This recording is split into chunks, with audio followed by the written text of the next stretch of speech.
Hey everybody, real quick video. I had to come out to my shop for a minute, and I happened to remember that I had this toilet sitting in here.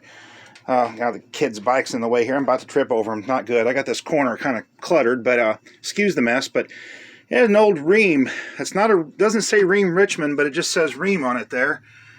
But you know, Ream Richmonds, yeah, probably from the 60s. I'm wanting to say it's this kind of purple color.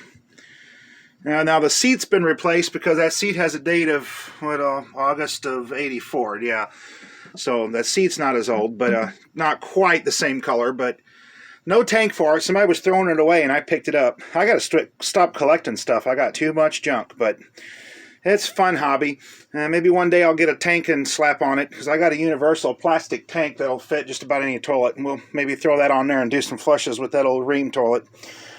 When I came out in the shed, I was working on something for a minute, and one of my fluorescent lights decided to go on the fritz there. One of the bulbs quit working, and next thing I know, I smelled something burning, and so I turned off the light and pulled the bulb out, and when I went to pull the starter out, this sucker burnt my finger. It was hotter than a firecracker.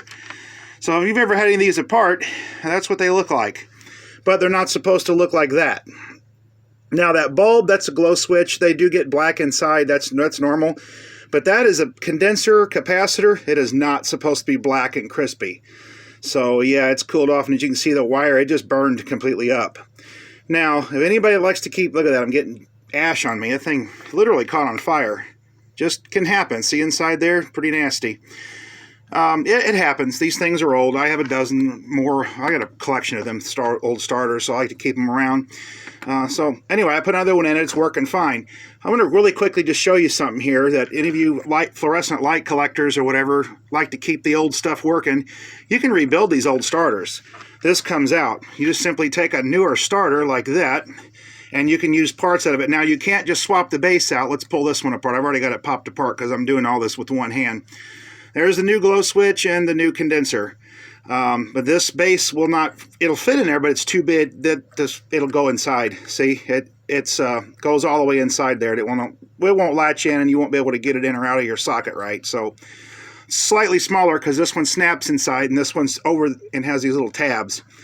But you can use some pliers, and you can uncrimp them, and you can replace either your glow switch or your condenser. And like with this one, it's crimped.